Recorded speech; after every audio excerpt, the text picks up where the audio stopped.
தலைமை செயலகத்தில் வாரத்தில் எப்படியாவது 2 நாள் இந்து சமய அறநிலையத்துறை பணிகளை நான் தொடங்கி வச்சு அந்த விழாவில் பங்கேற்கிறேன்.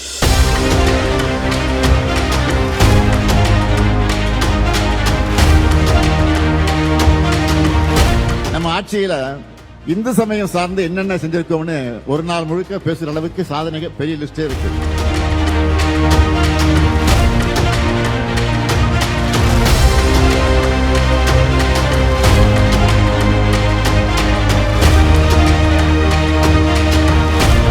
அதனால்தான் பக்தர்கள் விரும்பக்கூடிய ஆட்சியாக தான் திராவிட மாடல் ஆட்சி இருக்கு.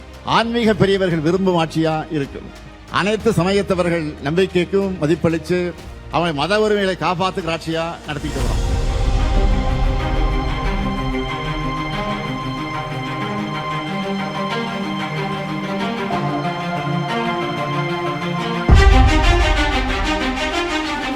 பார்த்தீங்கன்னா அவ்வளோவா டெவலப்மெண்ட்லாம் அவ்வளோவா பெருசாக இல்லை. இப்போ வந்து பார்த்தீங்கன்னா அது எல்லாமே இருக்குது. அதுவும் இல்லாமல் இப்போ ப்ரெக்னென்ட் லேடிஸு அப்புறம் இந்த மாதிரி குழந்தை வச்சுருக்கிறவங்களெல்லாம் வந்து ஸ்ட்ரைட்டாக அனுப்புகிறாங்க, லைன்லலாம் நிற்க வைக்கிறதில்ல. இன்னைக்கு கூட நாங்கள் வந்துட்டு நேராக போயிட்டு தான் வந்தோம். இங்கே இருக்க பக்தர்கள் எல்லாருமே வந்து பார்த்தீங்கன்னா வெளியில் இருக்கவங்களுக்கு தான் போய் சூரசம்ஹாரத்தில் கலந்துருந்தாங்க.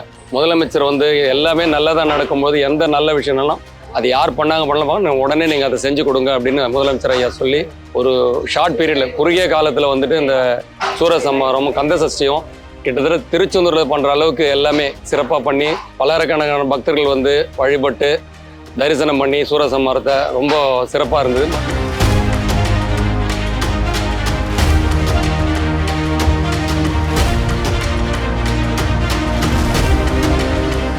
முக்கியமான கோயில் மட்டும்தான் முன்னாட்சியில் பண்ணது. ஆனால் நம்ம திமுக ஆட்சியில் பார்த்தீங்கன்னா எல்லா கோயிலுமே எந்தெந்த கோயிலெல்லாம் ரொம்ப நலிவடைஞ்சு பாழடைஞ்சு போச்சோ எந்தெந்த கோயிலும் கண்டுபிடிச்சி அதை முன் வந்து அவங்க குடமுழுக்கு பண்ணி அதுவும் ரொம்ப விமர்சையாக பண்ண ஆரம்பித்தாங்க. பாஜகவால இந்து விரோத கட்சின்னு பொய் அவதூறுகள் பரப்பப்படுற திமுக ஒவ்வொரு முறை ஆட்சிக்கு வரும்போது கோயில்களுக்கான சிறப்பு திட்டங்களையும், குறிப்பா 2021 மாண்புமிகு முதலமைச்சர் முத்துவேல் கருணாநிதி ஸ்டாலின் தலைமையில திராவிட மாடல் ஆட்சி அமைஞ்சதுக்கு அப்புறம் இந்து சமய அறநிலையத்துறை மூலமா கோயில்கள் புதுப்பிப்பு, குடமுழுக்கு, அன்னதானம், கோயில் நிலம் மீட்பு மாதிரியான பல நடவடிக்கைகளை மேற்கொள்றாங்க. கடந்த 4 வருஷத்திலேயே 4180 கோயில்களுக்கு குடமுழுக்கு செஞ்சிருக்காங்க. ரூபாய் 8435 கோடி மதிப்பிலான 8107 ஏக்கர் கோயில் நிலத்தை மீட்டெடுத்திருக்காங்க. இந்த சாதனையை இந்து மதத்தை வச்சு அரசியல் பண்ற கட்சிகள் கூட பண்ணதில்லை. இது இல்லாம 1355 திருக்கோயில்கள்ல திருப்பணிகள் நிறைவடைந்து குடமுழுக்கு நடத்தப்பட்டிருக்கு.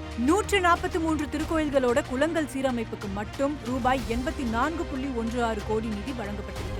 நாள் முழுவதும் அன்னதானம் வழங்கும் திட்டத்தின் கீழ் ஆண்டிற்கு சுமார் 3.5 கோடி இறை அன்பர்கள் பயன்பெற்று வராங்க. பக்தர்கள் நலனுக்காக ரூபாய் 411.45 கோடியில திருமண மண்டபங்கள், விடுதிகள், குடியிருப்புகள் கட்டப்பட்டு இருக்கு.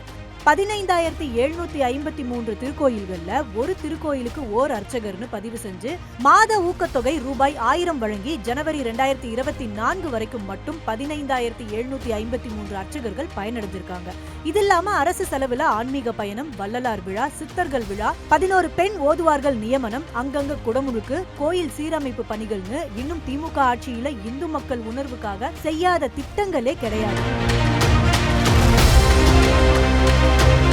முன்னால் இருந்த ஆட்சியிலலாம் வந்து பார்த்தீங்கன்னா இந்த கும்பாபிஷேகம்லாம் இல்லை அப்படின்னு நம்ம சொன்ன உடனே முதலமைச்சர் காது போயிட்டு உடனே இதுக்கான விஷயங்களை ஏற்பாடு பண்ணி என்னென்னலாம் இந்த கோயிலுக்கு பண்ண முடியுமோ அப்படின்னு கேட்டு உடனே வந்து முதலமைச்சர் ஏற்பாடு பண்ணி இந்த கோயிலுடைய கும்பாபிஷேகத்தை ஏற்பாடு பண்ணார். எல்லா சன்னதிலையுமே வந்து சுத்தம், சுகாதாரம், அந்த பறவைக்கு உணவு போடுறது எல்லாமே ரொம்ப சிறப்பாகப்படுது. அன்னதானம் இல்லைன்னு சொல்றது கிடையாது, எல்லாருக்குமே சாப்பாடு போடுறாங்க. இங்கே கோயிலில் இந்த ஆட்சி காலத்தில் தான் நல்லா நடக்குது. போன ஆட்சியில் வந்து அவங்க செஞ்சாங்கன்றதுக்கு விட இந்த ஆட்சியில் செய்கிற மாதிரி அந்த ஆட்சியில் செய்யலை. எங்களுக்கு செய்கிறாங்கன்னா அவர் வந்து இங்கே இருக்கிற சிவனுக்கு மேலே சிவன் தான் சார் அவர்.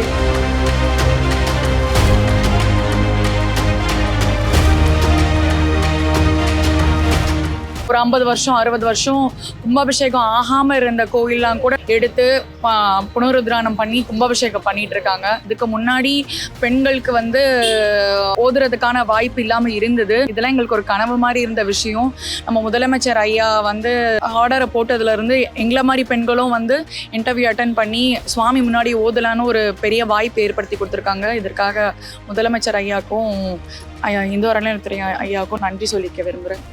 இதெல்லாம் தடையா இருக்கோ அது இவங்க ஆட்சி மூலமா வந்து நிவர்த்தி பண்ணிட்டாங்க. அதனால வந்து இது பாத்தீங்கன்னா பொதுமக்களுக்கு வந்து இது எல்லாமே நல்லதாக தான் பண்ணிட்டு இருக்காங்க. திட்டம் சொல்லுவாங்க, ஆனா அதை வந்து யாருமே பண்ண மாட்டாங்க. சிலது வந்து சொல்லிட்டு பண்ணாம விட்டுருவாங்க. ஆனா இவர் வந்து சொன்ன மாதிரியே எல்லாத்தையுமே எல்லாருக்குமே பண்றாரு. இதெல்லாம் 2021 இருந்து 2024 வரைக்கும் மட்டும் திமுக பண்ண சாதனைகள் தான். இன்னும் 2 வருஷத்துல ஏகப்பட்டதை பண்ணியிருக்காங்க.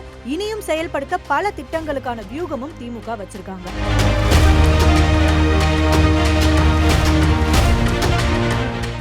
மாண்புமிகு முதலமைச்சர் முத்துவேல் கருணாநிதி ஸ்டாலின் அவர்கள் இதெல்லாம் ட்ரெய்லர் தான், உண்மையான வளர்ச்சியை திராவிட மாடல் 2.0 பாப்பீங்கன்னு உறுதியளிக்கிறார். உண்மையாவே தமிழ்நாடு மக்களும் அதுக்காக தான் காத்துட்டு இருக்காங்க.